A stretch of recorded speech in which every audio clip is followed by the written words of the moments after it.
Hello everyone, welcome to my channel savvy with Hasu. Friends, आज हम bank promotion exam में प्रधानमंत्री फसल बीमा योजना के बारे में पढ़ेंगे।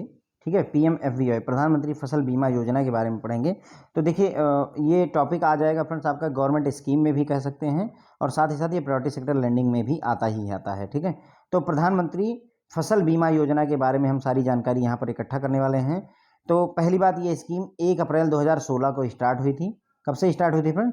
1 अप्रैल 2016 से प्रधानमंत्री फसल बीमा योजना। होता क्या था कि अगर किसी भी किसान ने खेत बोया, उधार लोन लिया, लोन लेकर के खेत में फसल लगाई और उसकी फसल जो है, चाहे बाढ़ आ गई, कुछ भी आपदा आ गई जिसकी वजह से उसकी फसल नष्ट हो गई। अब लोन तो पहले से ही ले रखा है, वो ही नहीं चुका पा रहा है, फसल उगा करके वो कुछ कमाता और उससे वापस करता। तो इस वजह से ये गवर्नमेंट ऑफ इंडिया का प्लान आया कि इसको जो है, जो फसल है उसको इंश्योरेंस दिया जाना चाहिए, और उसी वजह से प्रधानमंत्री फसल बीमा योजना 1 अप्रैल 2016 को लाई गई है। तो प्रधानमंत्री Fasal Bima Yojana provide a comprehensive insurance cover against failure of crop, thus helping to stabilise the income of farmers. ठीक है, तो ये कॉम्प्रिहेंसिव कवर प्रोवाइड करती है। अगर फेलियर हो जाए क्रॉप के, फसल में आपको कोई प्रॉब्लम आ जाती है तो उसके लिए इंश्योरेंस मिलता है, और इससे फार्मर्स की जो इनकम होती है वो स्टेबलाइज हो जाती है। अब इसमें कौन कौन सी क्रॉप कवर होती हैं? तो फ्रेंड्स, वो सभी क्रॉप कवर की जाती हैं जिनका प्रोडक्शन डेटा पिछले 3 साल का अवेलेबल हो। पिछले 3 साल का अगर प्रोडक्शन का डेटा अवेलेबल है कि कितना मतलब फसल उगी है, इस साल गेहूं कितना हुआ है, उसके पिछले साल कितना, उसके पिछले साल कितना हुआ है, अगर पिछले 3 साल का प्रोडक्शन का डेटा अवेलेबल है तो वो उस कवर को यहाँ पर कवर मतलब उस क्रॉप को कवर किया जाता है। कौन कौन से फार्मर्स कवर्ड होते हैं? तो देखिए, ध्यान रखिएगा, जिन्होंने लोन ले रखा है, जिन किसानों ने लोन ले रखा है उनके लिए ये स्कीम प्रधानमंत्री फसल बीमा योजना कंपलसरी होती है। जबकि जिन्होंने लोन नहीं ले रखा, जिन किसानों ने, उनके लिए ऑप्शनल होती है। वो चाहें तो प्रधानमंत्री फसल बीमा योजना के तहत अपनी इंश्योरेंस करवाएं फसल का, या ना करवाएं, उनकी अपनी चॉइस होती है। इंश्योरेंस कवरेज की अगर हम यहाँ बात करें फ्रेंड, तो देखिए ध्यान रखिएगा, रबी फसल, खरीफ फसल और एनुअल क्रॉप, 3 तरीके की क्रॉप होती हैं। तो प्रीमियम कितना लगेगा? ध्यान रखिएगा, प्रीमियम लगेगा रबी क्रॉप के लिए 1.5% ऑफ सम एश्योर्ड। जो भी सम एश्योर्ड होगा, अगर मान लीजिए 1 लाख रुपए का सम एश्योर्ड है तो उसका 1.5% जो है प्रीमियम देना पड़ता है किसान को, यानी 1500 रुपये देने पड़ेंगे इंश्योरेंस कंपनी को रबी फसल के लिए। और अगर खरीफ फसल है तो 2% ऑफ सम एश्योर्ड, जो भी सम आपका एश्योर्ड है उसका 2% खरीफ फसल के लिए देना पड़ता है। एनुअल क्रॉप के लिए सम एश्योर्ड का 5% प्रीमियम देना पड़ता है। तो ये क्वेश्चन बहुत ज़्यादा पूछाता है कि रबी क्रॉप के लिए PMFBY प्रधानमंत्री फसल बीमा योजना में प्रीमियम कितना है? तो ध्यान रखिएगा, रबी के लिए 1.5 है, खरीफ के लिए 2 है, एनुअल क्रॉप के लिए 5% है।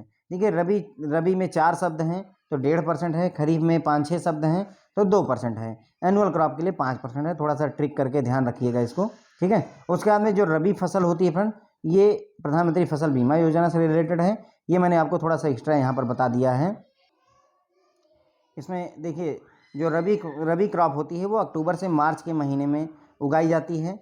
जो खरीफ क्रॉप होती है फ्रेंड्स, वो अप्रैल से सितंबर के महीने में उगाई जाती है। एनुअल क्रॉप पूरे साल कभी भी उगाई जाती हैं, 1 साल तक। जैसे अब इसका एग्जांपल अगर आप रबी क्रॉप का देखिए, जो अक्टूबर से मार्च महीने में, यानी वही ठंडियों के समय में जो उगाई जाती है फसल, वो होती है आपका चना हो गई, ग्राम, और गेहूं हो गया, है ना, ग्राम और व्हीट हो गया।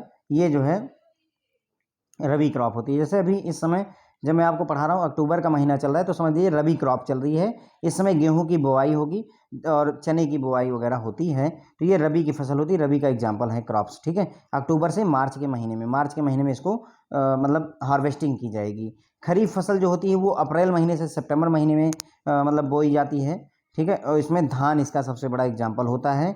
एनुअल क्रॉप जो होती है फ्रेंड, जो साल भर में पक करके तैयार होती हैं, उसमें एग्जाम्पल के तौर पर आप गन्ना वगैरह ले सकते हैं, शुगर केन ले सकते हैं। तो इंश्योरेंस कवरेज में हमें क्लियर हो गया, रबी क्रॉप के लिए 1.5% जो है प्रीमियम है, खरीफ के लिए 2% प्रीमियम है, और सालाना क्रॉप जो है उनके लिए 5% प्रीमियम होता है। क्लियर हो गया। जो difference between premium and rate of interest insurance chargeable payable by farmer shall be shared with centre and state. तो जैसे मान लीजिए जो है, कुल मिलाकर के 1000 रुपये लगने हैं इंश्योरेंस के लिए, इंश्योरेंस कंपनी को 1000 रुपये देने हैं कुल मिलाकर के। लेकिन चूंकि सरकार ने जो है मतलब कह रखा है कि आपको प्रीमियम कम लेना है, तो पता चल रहा है किसान केवल 100 रुपये दे रहा है, किसान 100 रुपये दे रहा है और टोटल इंश्योरेंस कंपनी को 1000 रुपये जाने थे, तो जो 900 रुपये बाकी बचते हैं फ्रेंड्स, वो आधे आधे डिवाइड कर लिए जाते हैं किसके किसके बीच में, सेंटर और स्टेट के बीच में, वही लिखा हुआ है। Okay, in case of majority of the insurance crop of notified area are prevented from sowing और प्लांटिंग। ध्यान रखिएगा, अगर मान लीजिए कोई ऐसा एरिया है जहाँ पर जो फसल है उसको जो है आपको बोआई करने से रोक दिया जाता है, प्लांटेशन करने से रोक दिया जाता है, किसी भी वजह से वेदर की कंडीशन एडवर्स है, ख़राब है, जिसकी वजह से आप जो है मतलब हार्वेस्टिंग ही मतलब जो है आप बोआई ही नहीं कर पाते हैं, फसल जो है लगा ही नहीं पाते हैं, तो उस केस में जो है इंडेमनिटी क्लेम जो होगा वो 25% ऑफ सम इंश्योर्ड होता है उस केस में। यानी फसल ही आप बो नहीं पाते हैं तो भी उस केस में 25% आपको सम इंश्योर्ड का मिलेगा। मान लीजिए 1 लाख का सम इंश्योरेंस है तो 1 लाख रुपए का 25% यानी 25,000 रुपये किसान को मिलना ही मिलना है। ओके, क्लियर हो गया फ्रेंड। इंडेमनिटी, इसे इंडेमनिटी क्लेम कहते हैं, 25% होता है। अगर आप जो है प्लांटेशन ही नहीं कर पाते हैं उस केस में 3 लेवल ऑफ इंडेमनिटी होती है, 70%, 80% और 90%। ध्यान रखिएगा, 3 लेवल जो है होता है किसका, इंडेमनिटी का। Corresponding to crop risk in area shall be available to all crop, सभी क्रॉप्स के लिए 70%, 80%, 90%, डिपेंड अपॉन कि क्लेमिटी का क्या स्टेटस है। अभी हम थोड़ा आगे बढ़ेंगे तो आपको क्लियर हो जाएगा। इंश्योरेंस कितना देते हैं, तो जो जिन्होंने लोन ले रखा है उनको क्रॉप लोन अमाउंट, जितने लोन का जितना क्रॉप लोन अमाउंट, उस फसल के लिए जितने का अमाउंट ले रखा है, आपने लोन ले रखा है, उतने पूरा का पूरा सम एश्योर्ड होता है आपका। क्लियर हो गया। तो अगर लोन ले रखा है जिस किसान ने, तो क्रॉप लोन अमाउंट जितना भी होगा उतना इंश्योरेंस रहता है उसका। दूसरे किसानों के लिए होता है थ्रेशहोल्ड यील्ड को मल्टीप्लाई करते हैं लेवल ऑफ इंडेमनिटी, किससे, थ्रेशहोल्ड यील्ड को लेवल ऑफ इंडेमनिटी से मल्टीप्लाई करते हैं। इंडेमनिटी 3 बताई मैंने, 70%, 80% और 90%। ठीक है, तो यही तीनों में से किसी एक से मल्टीप्लाई किया जाता है। अब सवाल यह है कि थ्रेशहोल्ड यील्ड क्या होती है, तो threshold yield of notified crop will be moving average of yield of last 7 year excluding yield up to notified calamity year. तो देखिए, जो थ्रेशहोल्ड यील्ड होती है वो कैसे निकाली जाती है, पिछले 7 साल का मूविंग एवरेज निकाला जाता है। जो भी प्रोडक्शन हुआ है, यील्ड हुई है, उसका पिछले 7 ईयर का मूविंग एवरेज निकाला जाता है, और उसमें आप 2 जो है क्लेमिटी ईयर्स को एक्सक्लूड कर सकते हैं अगर जरूरत होती है। मतलब कहने मान लीजिए 7 साल के बीच में, 1 साल से 7 साल के बीच में यदि जो है 1-2 बार कोई क्लेमिटी हुई है तो उसका डेटा आप छोड़ दीजिए, बाकी समय का आपको मूविंग एवरेज निकालना होता है, एवरेज निकालना होता है। तो अगर हम सिंपल लैंग्वेज में कहें तो थ्रेशहोल्ड यील्ड जो है पिछले 7 साल में जो भी यील्ड हुई है उसका एवरेज जो है थ्रेशहोल्ड यील्ड होता है। लॉस कौन कौन से कवर होते हैं, तो क्रॉप का लॉस हो जाए, आपकी फसल बर्बाद हो जाए, प्री हार्वेस्टिंग लॉस हो जाए, यानी आप जो है फसल की बुआई ही ना कर पाएँ, वो हो गया। पोस्ट हार्वेस्टिंग लॉस होता है फ्रेंड, यानी आपने फसल तैयार कर ली लेकिन आपने घर तक नहीं ले जा पाए और पता चला बारिश हो गई, आपकी फसल नष्ट हो गई, तो वो पोस्ट हार्वेस्टिंग लॉस हो जाता है। प्री हार्वेस्टिंग में आप फसल की बुआई नहीं कर पाए किसी भी वजह से, वो सारा कुछ आता है। लोकल क्लेमिटी और नेचुरल क्लेमिटी भी यहाँ पर कवर होती हैं। लोकल क्लेमिटी में थोड़ा सा इंटरेस्टिंग फैक्ट मैं बताता हूँ।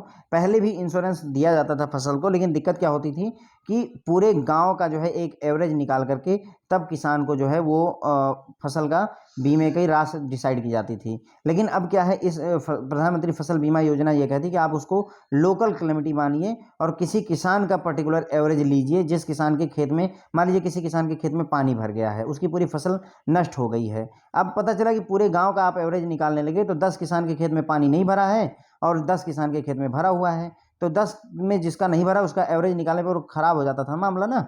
तो उसी चीज़ को रोकने के लिए उन्होंने कहा कि जिस किसान के खेत में पानी भरा हुआ उसको लोकल क्लेमिटी मान करके उसी किसान की फसल का नष्ट होने का आप जो है वो डेटा कैलकुलेट करके तब उसको जो है इंश्योरेंस का पैसा दीजिए। तो इससे बेनिफिट होने लगा फ्रेंड्स। ओके, नेचुरल क्लेमिटी भी कवर होती है। अब इसमें जो आपके प्रधानमंत्री फसल बीमा योजना है उसमें कौन कौन सा रिस्क कवर नहीं है, तो वार, थेफ्ट, फायर और न्यूक्लियर वार, ये सब कवर नहीं होते हैं। युद्ध हो जाए तो प्रधानमंत्री फसल बीमा योजना के तहत, न्यूक्लियर वार हो जाए तो प्रधानमंत्री फसल बीमा योजना के तहत आपको कोई इंश्योरेंस राशि नहीं मिलेगी। कोई आपकी फसल चुरा ले जाए तब भी आपको कोई फ़ायदा नहीं मिलने वाला है। आग लग जाए आपकी फसल में तो भी ये इंश्योरेंस कवर नहीं मिलता है। क्लियर हो गया फ्रेंड्स। तो प्रधानमंत्री फसल बीमा योजना के बारे में हमने जाना कि ये स्कीम 1 अप्रैल 2016 को स्टार्ट की गई थी। इसमें कॉम्प्रिहेंसिव इंश्योरेंस मिलता है ताकि इन किसानों की इनकम पर कोई असर न पड़े। क्रॉप वही कवर की जाती है जिनका पिछले 3 साल का प्रोडक्शन का डेटा अवेलेबल होता है, और ये स्कीम जो है कंपलसरी होती है जिन लोगों ने लोन ले रखा है, जिन किसानों ने लोन ले रखा है उनके लिए प्रधानमंत्री फसल बीमा योजना कंपलसरी है, और जिन्होंने लोन नहीं ले रखा है उनके लिए ऑप्शनल है, चाहे तो लें नहीं तो ना लें। रबी क्रॉप के लिए जो प्रीमियम है 1.5% सम एश्योर्ड का है, खरीफ के लिए 2% है, और एनुअल क्रॉप के लिए 5% होता है। मस्ट रिमेंबर, ध्यान जरूर रखिएगा, ये सबसे ज़्यादा पूछा जाने वाला जो फैक्ट है वो यही है। रबी की फसल की जो बुआई होती है अक्टूबर से मार्च के महीने में होती है, इसमें गेहूं और चना वगैरह बोया जाता है। खरीफ फसल की जो बुआई होती है उसमें धान उसका एग्जाम्पल होगा, धान की बुआई होती है और ये अप्रैल महीने से लेकर के सितंबर तक होती है। अप्रैल में बोया जाता है, सितंबर में काटा जाता है। एनुअल क्रॉप जो होती हैं उसमें 5% लगता है आपका प्रीमियम, और इसमें गन्ना वगैरह इसके एग्जाम्पल हो जाते हैं फ्रेंड्स। ओके, अब उसके बाद में जो प्रीमियम देना था और जो इंश्योरेंस का चार्ज है उसके बीच का जो डिफरेंस होता है उसको सेंटर और स्टेट आपस में डिवाइड कर लेते हैं। अगर किसी वजह से मान लीजिए बेटर की मतलब बैड वेदर कंडीशन की वजह से आपको अगर प्लांटेशन करने की अनुमति नहीं दी गई, आपको बीज बोने की परमिट नहीं की जाती है, तो उस केस में आपको 25% जो है सम एश्योर्ड जो भी एश्योर्ड होगा उसका 25% इंडेमनिटी क्लेम मिलता है। 3 तरीके के इंडेमनिटी लेवल होते हैं यहाँ पर, 70%, 80% और 90%। ये 70%, 80%, 90% डिसाइड किया जाता है कि फसल को कितना नुकसान हुआ है, उसी हिसाब से ये परसेंटेज जो है डिसाइड किए जाते हैं। अगर जो है इंश्योरेंस अमाउंट जिन्होंने लोन ले रखा है उनकी क्रॉप लोन अमाउंट जो भी जितने अमाउंट का लोन ले रखा है वो पूरा का पूरा जो है इंश्योरेंस में कवर रहता है। दूसरे फार्मर्स के लिए थ्रेश होल्ड ईल्ड को मल्टीप्लाई किया जाता है लेवल ऑफ इंडेमनिटी से। तो लेवल ऑफ इंडेमनिटी, मान लीजिए फसल बहुत ज़्यादा नष्ट हो गई है तो ये 90% ले ली जाएगी, फसल कम नष्ट हुई है तो ये 70% ले ली जाती है। तो रेट लेवल ऑफ इंडेमनिटी को थ्रेश होल्ड ईल्ड से मल्टीप्लाई करते हैं। थ्रेश होल्ड ईल्ड क्या होता है फ्रेंड? थ्रेश होल्ड ईल्ड होता है पिछले 7 साल का जो भी प्रोडक्शन है, ईल्ड है, उसका एवरेज, सिंपल लैंग्वेज में यही कहा जाएगा। उसके बाद में कौन कौन से लॉस कवर किए जाते हैं? तो क्रॉप का, आपकी फसल का किसी तरह से नुकसान हो जाए, पानी भर जाए या कुछ और दिक्कत हो जाए, प्री हार्वेस्टिंग लॉस हो जाए यानी कि आप फसल की बुआई कर पाएँ उससे पहले ही नुकसान हो जाए, वो भी कवर्ड है। पोस्ट हार्वेस्टिंग नुकसान हो जाए, आपने फसल की कटाई वगैरह कर ली लेकिन घर तक नहीं ले जा पाए, उसके पहले फसल नष्ट हो गई, तो वो भी आपका कवर्ड होती है। लोकल कैलेमिटी और नेचुरल कैलेमिटी, बाढ़ वगैरह, ये सारी चीज़ें यहाँ पर, आंधी आ जाए, तूफान आ जाए, बिजली गिर जाए, इस टाइप की चीज़ें जो है कवर्ड होती हैं। नेचुरल कैलेमिटी जिन्हें हम कहेंगे फ्रेंड्स। ओके, जो जो रिस्क इसमें कवर्ड नहीं है प्रधानमंत्री फसल बीमा योजना में, वो आपका युद्ध हो गया, न्यूक्लियर वार हो गया, आग लगना और चोरी होना, ये चीज़ें जो है प्रधानमंत्री फसल बीमा योजना में कवर्ड नहीं होती हैं। ठीक है फ्रेंड, तो मुझे लगता है कि आप लोगों को इसमें समझ में भी आया होगा, पसंद भी आया होगा। Thank you so much.